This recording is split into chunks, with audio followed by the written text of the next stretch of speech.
Trauma can actually make you feel resilient and leave you better equipped to tackle future challenges.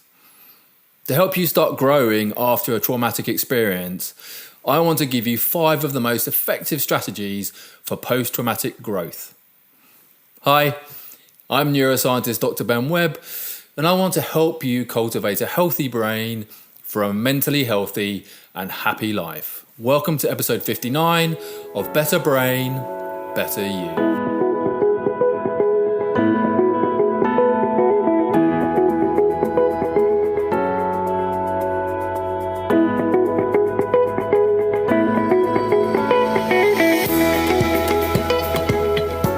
Hi, how are you? Keeping safe and happy, I hope, and thanks so much for joining me for today's episode on how to grow after trauma.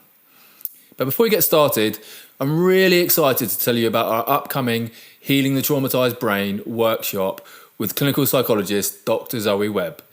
In this free video workshop, Zoe, who's been helping children, young people and adults to find ways of healing early life trauma for the past 11 years, is going to introduce you to her strategies for helping young people to heal their brain from the effects of trauma experienced early in life. So if you want to watch this free workshop, you can register at ologyonlinecourses.com/heal trauma. That's ologyonlinecourses.com/heal trauma. So Zoe's philosophy is that with the right experiences at the right time, a young person can heal from the emotional pain caused by childhood trauma. So please do join her for this free workshop to discover her innovative approach. So in times of stress, crisis or trauma, we often ask what good can come of this. And these last few years we've been hit by a pandemic that has caused hundreds of thousands of deaths, unprecedented unemployment and a global economic downturn. So in the face of such a tragedy, it might appear that the answer is nothing. But at some point in the future, we'll be able to reflect on this terrible time and what it has brought for each of us as individuals, communities, and even at the level of a nation. So those outcomes will almost certainly include some good and some bad. In the field of psychology, we refer to this phenomenon as post-traumatic growth. So negative experiences can actually spur positive change, including a recognition of personal strength, the exploration of new possibilities, improved relationships, a greater appreciation for life, and even spiritual growth. So we see this in people who have endured abuse and neglect, war, natural disasters, bereavement, job loss, and economic stress, serious illnesses and injuries. So despite the misery resulting from the coronavirus outbreak, many of us can expect to develop in beneficial ways in its aftermath. So although post-traumatic growth often happens naturally without therapy or other interventions, it can be facilitated using 5 growth strategies through education, emotional regulation, disclosure, narrative development, and service. And you can emerge a stronger self, and you can help and support others to emerge stronger by encouraging introspection and curiosity, actively listening, and offering compassionate feedback. So I want to share these 5 strategies with you to help you or someone you're helping and supporting to start growing after trauma. So let's start with education.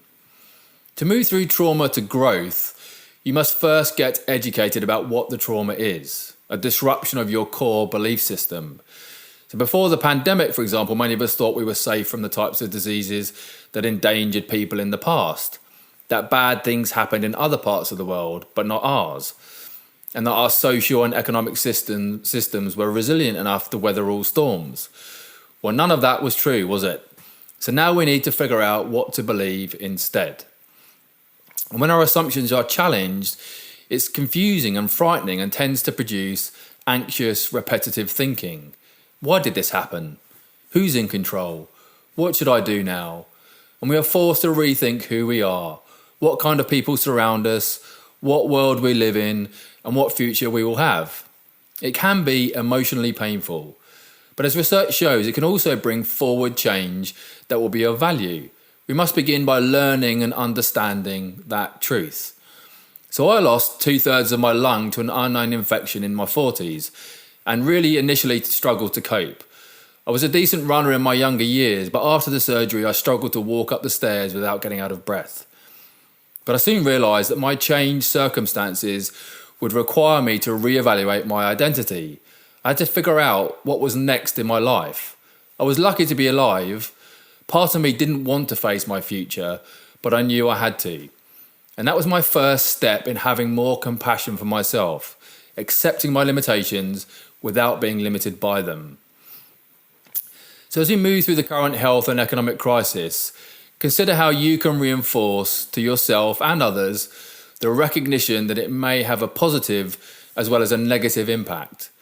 So remember that you and others can reimagine how you live your life, behave and feel in these new circumstances many of us are still operating in. So next is emotional regulation. To do any kind of learning, you need to be in the right frame of mind. So that starts with managing emotions such as anxiety, guilt, and anger, which can be done by shifting the kind of thinking that leads to those feelings. So instead of focusing on losses, failures, uncertainties, and worst case scenarios, try to recall successes, consider best case possibilities, reflect on your own resources and preparation, and think reasonably about what you personally can do. So you can regulate emotions directly by observing and letting them disperse as they are experienced. So things like physical exercise and meditative practices such as breathing also really help.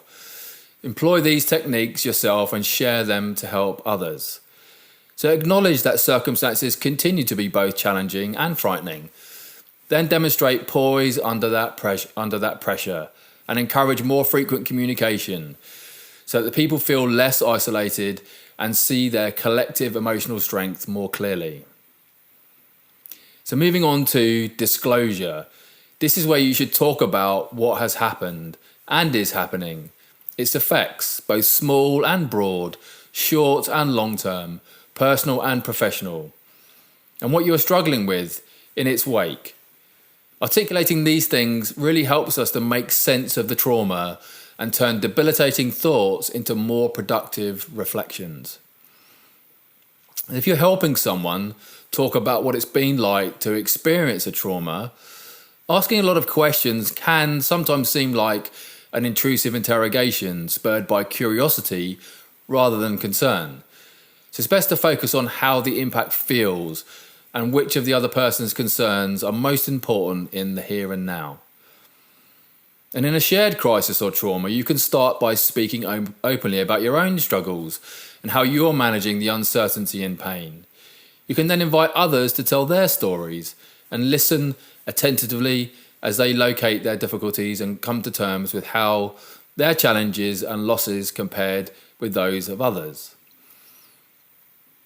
So the next step is what we call narrative development, where we produce an authentic narrative about the trauma and our lives afterwards, so that we can accept the chapters already written and imagine crafting the next ones in a meaningful way.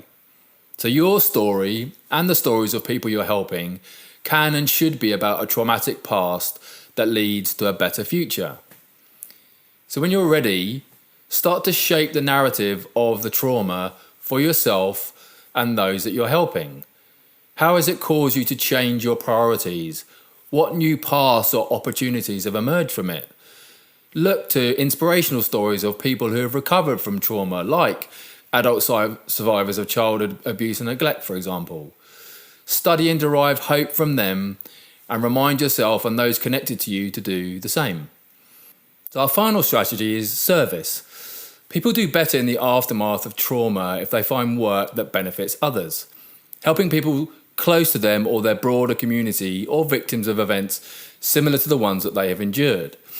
So 2 dads I know who each lost a child started a charity to help bereaved families connect with others who understood their grief. Many years later, the charity is thriving under the leadership of other dads who have lost their children and want to share the strength that they've gained. Of course, you don't need to start a charity to be of service. Focusing on how you can help provide relief for people who have experienced or are having similar adverse experiences to you can lead to growth. So can simply expressing gratitude and showing compassion and empathy to others. How you and other people you support turn to service will determine whether you see the adverse experiences and the fallout as an unmitigated tragedy or as an opportunity to find new and better ways to live and operate. So for me, I ran a half marathon to raise money for the hospital staff who saved my life and cared for me after the surgery, and to prove to myself that I could run again, albeit at a much slower pace. So hopefully through this process, you and those people you support will experience growth in one or more of these areas. People are actually often surprised by how well they have handled trauma. They're left better equipped to tackle future challenges with a clearer picture of their resilience and growth potential. So just a quick reminder before we finish up today that if you want some help supporting a young person who has been through a trauma earlier in their life, you can register to watch Dr. Zoe Webb's free workshop on healing the traumatized brain. And you can register to watch this free video workshop at ologyonlinecourses.com/heal trauma. That's ologyonlinecourses.com/heal trauma. Heal trauma is one word. So I hope you can join Zoe for this wonderful workshop. And thanks so much for spending time with me today. I hope today's episode on post-traumatic growth was helpful. And I will look forward to seeing you next time.